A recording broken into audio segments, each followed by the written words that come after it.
Hello guys, my name is Khushi. I am first year MBBS student. तो आज हम देखने वाले हैं कि विटामिन्स क्या होते हैं और वो क्यों ज़रूरी होते हैं। विटामिन्स की डेफिशिएंसी की वजह से हमको कौन कौन से डिजीज़ हो सकते हैं और वो हमारी बॉडी में कौन से फूड में से मिल सकते हैं। पहले तो देखते हैं विटामिन्स क्या होते हैं। विटामिन्स से माइक्रो न्यूट्रिशंस होते हैं जो हमारी बॉडी के लिए होते हैं कि कौन से विटामिन्स कौन से फूड में से मिलते हैं। विटामिन ए है तो विटामिन ए हमें ग्रीन वेजिटेबल्स में से मिलते हैं, स्वीट पोटैटोज एंड कैरेट में से मिलते हैं। विटामिन बी है वो होल ग्रेन्स में से मिलते हैं, meat, dairy products and eggs में से मिलते हैं। विटामिन सी है वो सिट्रस फ्रूट्स, स्ट्रॉबेरी और जो भी मतलब कि खट्टे फ्रूट्स है उससे मिलता है विटामिन सी।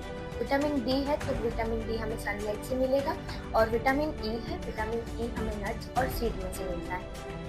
अब देखते हैं कि विटामिन डिफिशिएंसी क्या होती है। विटामिन डेफिशिएंसी वो होती है कि जो हमारे बॉडी में ज़रूरी विटामिन है उसकी कमी की वजह से हमें कुछ डिजीजेस होते हैं। तो वो विटामिन डेफिशिएंसी क्यों होती है, उसके कॉजेज़ क्या है। तो हम लोग पहले तो प्रॉपर डाइट फॉलो नहीं करते हैं और आजकल के बच्चे बहुत ही जंक फूड खाते हैं, तो उसकी वजह से सबसे ज़्यादा विटामिन डेफिशिएंसी होती है। फिर माला ऑब्स्ट्रक्शन डिजीज से होती है और प्रेगनेंसी और इलनेस में होती है।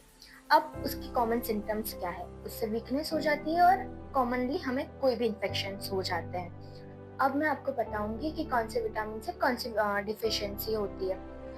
विटामिन ए की वजह से हमें ब्लाइंडनेस हो सकती है। विटामिन बी की वजह से हमें एनीमिया और नर्व प्रॉब्लम्स हो सकती है। विटामिन सी की वजह से ब्लीडिंग गम्स हो सकते हैं। विटामिन डी की वजह से हमें बोन पेन हो सकता है। विटामिन ई की वजह से हमें मसल्स वीकनेस हो सकती है और विटामिन के की वजह से हमें ब्लीडिंग और इजी ब्रूशिंग हो सकती है।